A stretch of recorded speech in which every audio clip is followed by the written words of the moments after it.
अस्सलाम वालेकुम। Welcome back to our YouTube channel.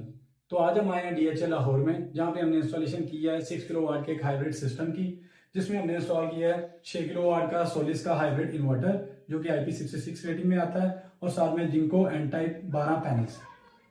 तो ये इन्वर्टर 6600 वाट की AC आउटपुट के साथ आता है और इसकी DC इनपुट 9600 वाट है।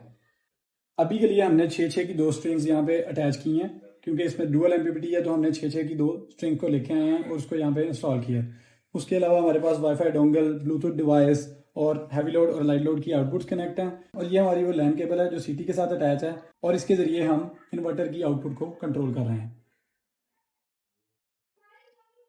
उसके बाद चलते हैं हमारी प्रोटेक्शन डिवाइसेस की जानिब, जहाँ पे हमने सबसे पहले टॉमसन का एक वोल्टेज प्रोटेक्शन डिवाइस यूज़ की है और 2 63 एम्पेयर के ब्रेकर यूज़ किए हैं। ये एक ओवरऑल इस DB का है और ये इन्वर्टर की इनपुट पे लगा हुआ है।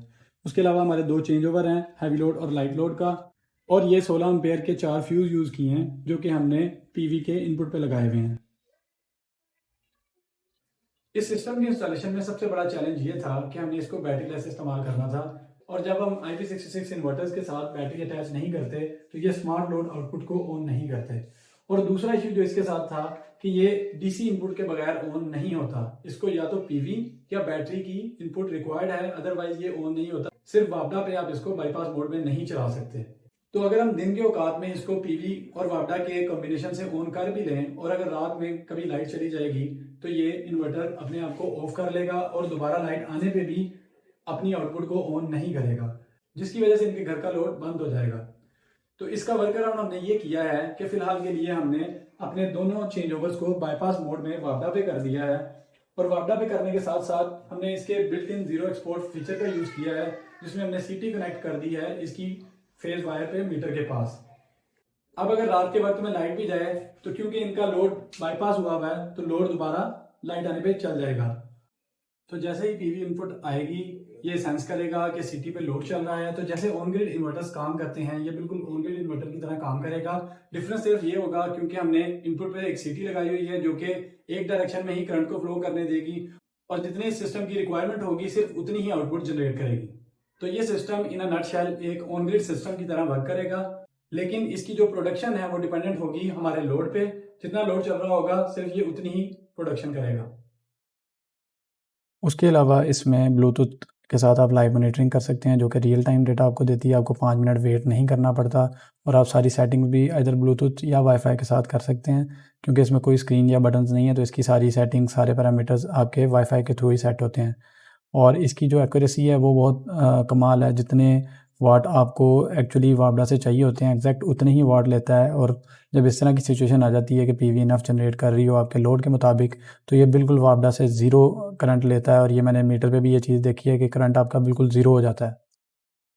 तो ये एक लाइव डेमो है जिसमें नज़र आ रहा है कि लोड कितना चल रहा है और सोलर से कितनी प्रोडक्शन हो रही है, और वापडा से बिल्कुल कुछ नहीं ले रहा।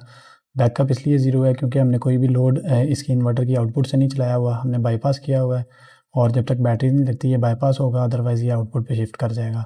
और जैसे कि आप इस ग्राफ में भी देख रहे हैं, जितनी भी आउटपुट लोड की थी उतनी ही PV से जनरेशन हुई है। और इस चीज़ को बाहर मैंने एनर्जी मीटर पे भी वेरीफाई किया है कि 100% लोड जो है वो सोलर पे चल रहा है, और वापडा मीटर पे सिर्फ 0 वाट्स लिखे हुए हैं। बिल्कुल एक भी वाट वापडा से नहीं कंज्यूम हो रहा रियल टाइम शेयरिंग में। और ग्राफ और रियल टाइम मॉनिटरिंग में जो चीज़ आपको ग्रिड लोड नज़र आ रहा है, वो CT से आगे जो लोड लगा हुआ है वो है, और ग्रिड से अगर कोई पावर आती है तो वो ग्रिड पार्ट में शो होती है इंपोर्ट में। इसके अलावा इस सिस्टम में इशू ये था कि ये एक रेंटेड हाउस है, और हमारे पास छत पे उतनी गुंजाइश नहीं थी कि इस पे स्ट्रक्चर लग सके, और एच बीम एलिवेटेड स्ट्रक्चर पे हम जा नहीं सकते थे, क्योंकि हमें पोर्टेबल स्ट्रक्चर चाहिए था। तो ये कुछ 3 L2 लगाए हैं जो कि कस्टमाइज़ किए गए हैं। इस छत की जो टोटल विड्थ है वो 18 फुट थी, तो इस पे 3 नहीं लग सकते थे, तो हमने एक पाँव उसका नीचे ज़मीन पे लगाया है। इसी तरह से यहाँ पे दूसरी साइड पे टैंक्स पड़े थे, वाटर टैंक्स, तो हमें एक पैनल की जगह वहाँ पे खाली छोड़नी पड़ी है। और इसमें हमने 12 फुट की ये छत है चौड़ाई की, इसमें हमने 2 लैंडस्केप इस तरह से पूरे किए हैं कि इस पैनल का हमने बाहर वाला नट यूज़ करते हैं जनरली सुराख, तो वो हमने अंदर वाला सुराख यूज़ करके उस पर नट बोल्ट लगाए हैं। और ये इस तरह से स्ट्रक्चर को लगाया गया है कि ये मजबूती भी इसकी रहे और ये पोर्टेबल भी रहे। तो मज़ीद इस तरह की वीडियोस देखने के लिए हमारे चैनल को सब्सक्राइब करें और वीडियो को ज़्यादा से ज़्यादा शेयर करें। शुक्रिया। अल्लाह हाफ़िज़।